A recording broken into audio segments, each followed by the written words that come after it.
Greetings, CBC, and welcome to this week's Sunday warm-up. This week we build right off of Jesus's answer in John 5:17 as to why he was working on the Sabbath, responding to the concern, the critique, frustration of the Pharisees, religious leaders. And so his answer there in John 5:17 that we looked at last week, this week really builds off of that. Essentially, what we're going to see this week is Jesus's defense of his equality with God claim.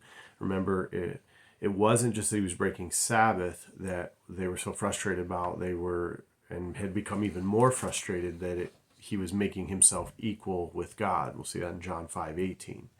And so the bulk of what we're going to look at this week is Jesus's defense of that claim.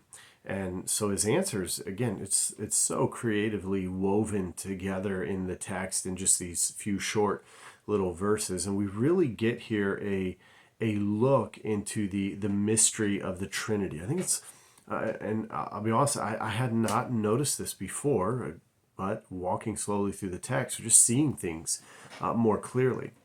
Hear a lot of people talk about the Trinity, and I've heard a variety of different ways that people define it, try to explain it, and all of them fall short.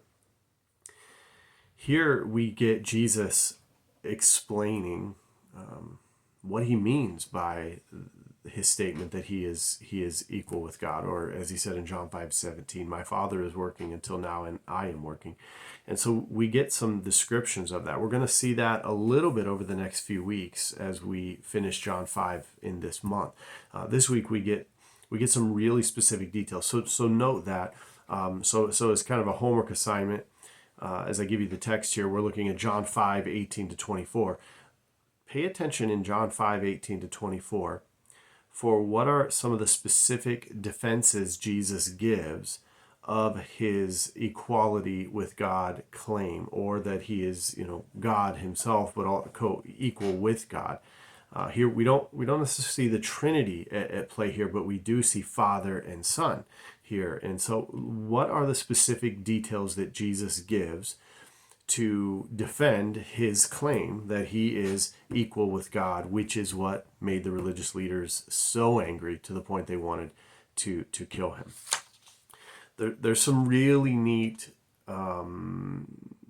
applications, some side thoughts is how I'm going to frame it on Father's Day as well. In the way that Jesus describes his relationship with the Father. There's just some really interesting side thoughts that I do want to bring out. So along that line, take a look at Ephesians 5:1-2. But also in terms of the context of Jesus's defense and some of the answers, take a look at Revelation 1:18 and Romans chapter 2, verse 16. So I know I talked about a lot of little things there about what we're looking at. Hopefully it makes sense. I'm not going to rewind it or start over.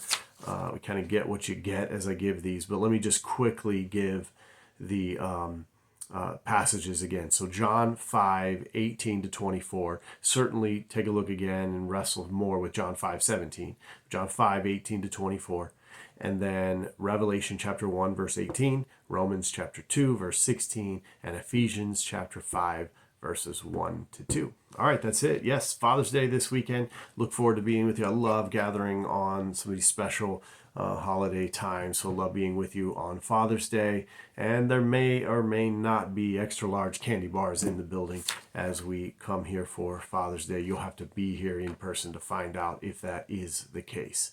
So God bless you this week. Have a wonderful week. Praying for you this week. As always, I would appreciate your prayers for me and our time together as we come together to gather around hearing the Word of God and praying and praise and just being together in fellowship and community. God bless you. See you Sunday.